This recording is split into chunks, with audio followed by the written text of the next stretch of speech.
NEET के छात्रों का इंतजार और बढ़ गया है। सुप्रीम कोर्ट ने चौथी सुनवाई में फिजिक्स के 2 सही ऑप्शन वाले क्वेश्चन नंबर 19 की पड़ताल का आदेश दिया। आईआईटी दिल्ली के डायरेक्टर से एक्सपर्ट कमेटी बनाने को कहा, लेकिन नीट के री एग्जाम पर कोई फैसला नहीं दिया। संसद में भी नीट पर घमासान हुआ, लेकिन सुप्रीम कोर्ट में सबसे बड़ा सवाल खड़ा हुआ कि क्या एग्जाम में स्टूडेंट्स को गलत पेपर दिया गया। देखिए स्पेशल रिपोर्ट।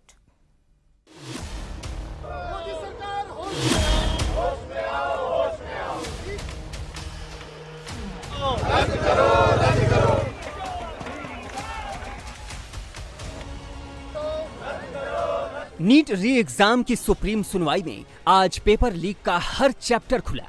आखिर वो क्या खामी रह गई जिसने पेपर लीक का मौका दिया? क्या नीट का पर्चा एग्जाम से पहले ही लीक हो गया था? क्या नीट एग्जाम में स्टूडेंट्स को गलत पेपर दिया गया? 23,33,000 में से कितने स्टूडेंट्स ने अपने सेंटर बदले? नीट यूजी पेपर लीक से जुड़े ये सभी सवाल सुप्रीम कोर्ट में उठाए गए, लेकिन इनमें से 5 बड़े पॉइंट्स को समझिए।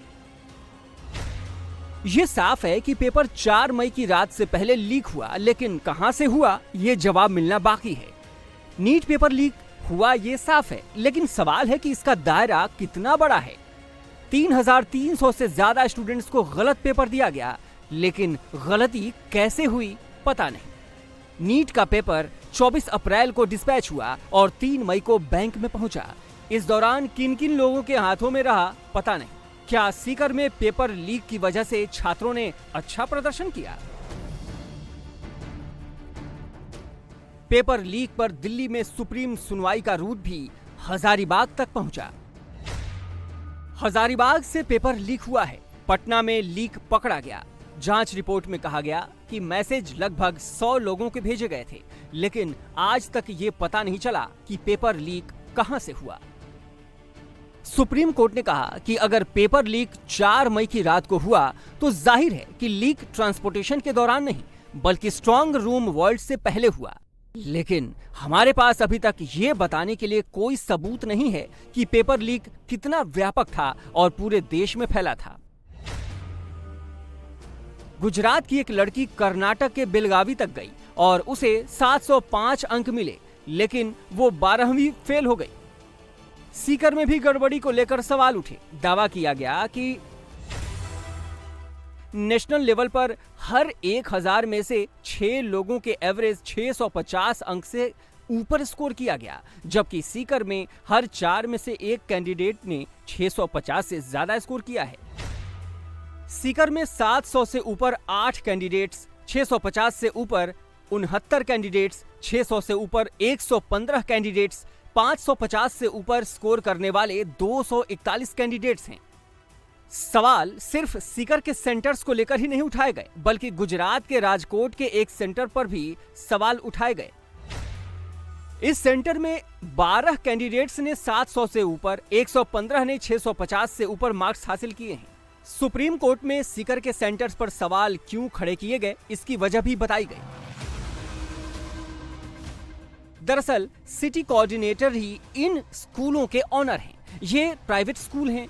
इन्विजिलेटर इन स्कूलों के कर्मचारी हैं। ऐसे में इस संभावना से इनकार नहीं किया जा सकता कि ये टीचर्स कोटा और सीकर के कोचिंग सेंटरों से मिले हुए हैं। नीट पेपर लीक में सीबीआई के कदम अब राजस्थान के भरतपुर मेडिकल कॉलेज के कैंपस तक पहुंच गए हैं। सीबीआई ने भरतपुर मेडिकल कॉलेज के 2 छात्रों समेत 3 लोगों को गिरफ्तार किया है। गिरफ्तार मेडिकल छात्रों की पहचान कुमार मंगलम बिश्नोई और दीपेंद्र कुमार के रूप में की गई है। ये आरोपी सॉल्वर गैंग का हिस्सा थे और घटना वाले दिन हजारीबाग में थे। टेक्निकल सर्विलांस टीम ने परीक्षा के दिन उनके हजारीबाग में मौजूद होने की पुष्टि की है। गिरफ्तार किया गया तीसरा शख्स शशि कुमार पासवान एक ऑलराउंडर है, जो कि सरगना को हर तरह की मदद मुहैया करा रहा था। सीबीआई ने 18 जुलाई को भरतपुर के जगन्नाथ पहाड़िया मेडिकल कॉलेज से दीपेंद्र कुमार और कुमार मंगलम बिश्नोई को गिरफ्तार किया था। दीपेंद्र 2023 बैच का स्टूडेंट है और कुमार मंगलम 2022 बैच का। ये दोनों स्टूडेंट्स सॉल्वर का काम करते थे। There is a very serious problem. NEET पर अब राजनीति भी तेज हो गई है। संसद में विपक्ष के नेता और शिक्षा मंत्री के बीच जमकर बहस हुई। संसद में विपक्ष के नेता राहुल गांधी ने नीट के बहाने पूरी परीक्षा प्रणाली पर ही सवाल उठा दिए। राहुल गांधी ने कहा कि सिर्फ नीट ही नहीं बल्कि सभी प्रमुख परीक्षाओं में गड़बड़ी हो रही है। There is a very serious problem in our examination system. This is not just a question of NEET, it is in all the major examinations. Now, the minister has blamed everybody except himself. Right? I don't even think he understands the fundamentals of what is going on here.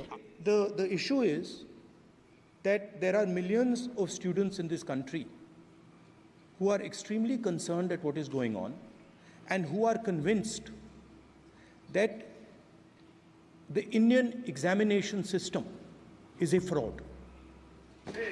That is what is at stake here. Millions of people believe that if you are rich